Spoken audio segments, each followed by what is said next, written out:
disappointing loss at the weekend, and you didn't hide your disappointment after that one. Did that lead to a pretty tough week at training this week? Yeah, mate, I can't remember being as disappointed after a loss than the weekend. It hit me, it hit the staff, and it certainly hit the girls. And yeah, no, it was a tough week, and it's been a fair bit of brutal honesty for the girls, which, look, you know, we've got a young crew, so for some of them that's a bit of a new experience around the brutal honesty. But I think, you know, as I explained to the girls, we're heading towards a professional environment now with the NRLW, and, you know, you sign your contract and you get paid to play the game. So with that comes that honesty. And look, a lot of them took it really well, and I'm expecting to see a rise out of them this week. With those honest conversations, did you find a cause for a performance like that? No, and that's probably the hard bit. I think coaches call those sort of games attitude games, you know, where respectfully with the Tigers, they hadn't won a game as yet, and they're sort of sitting down the bottom of the ladder, and everyone will tell you you're going to win that game, and we went out there and didn't win that game, and I feel like they beat us in every aspect of the effort areas, which is they're the areas that you can't coach, and for me that was the most disappointing part. So we've addressed that, girls have started to own that, and I think once you start to take some accountability, then you can move forward.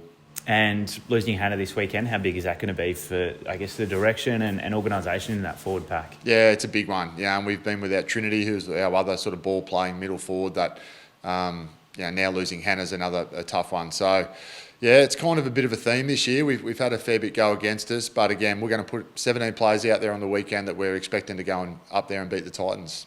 You mentioned Trinity coming back. How excited are you to see her, a young forward that's already shown a lot of promise? Yeah, she's got such a bright future. We've all think the world of Trin, and she's got a little sort of contact session to get through tonight to make sure that she is ready to come back. We obviously named her, but she's a big part of this group, and she will be for a long time.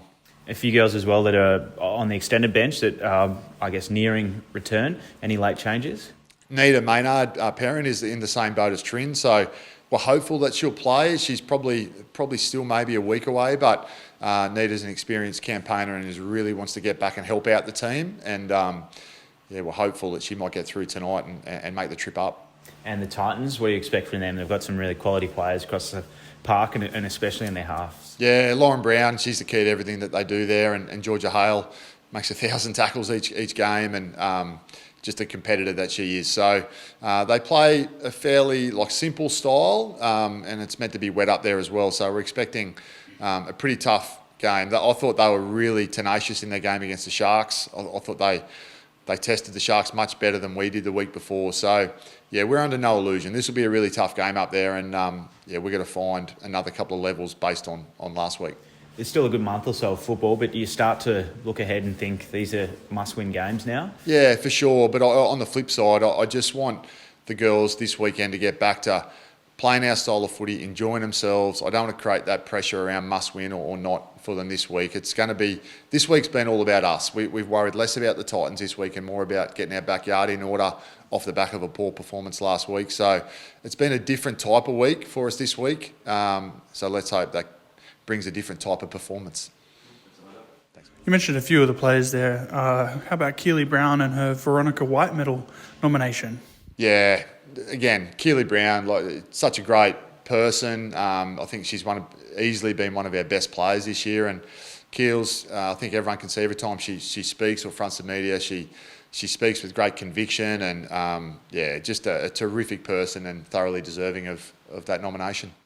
Just another one as well is just on her performances this year. She's averaging career high metres per game.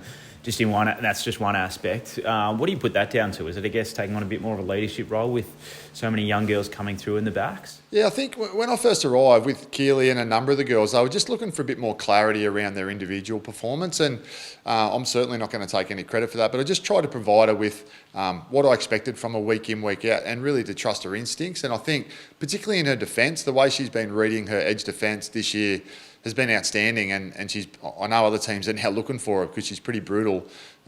She's the nicest person off the field, but she certainly lets you know she's there on the field. So I think I'm just so proud of Keels. She's come a long way this year, and I still think she's got plenty more in her.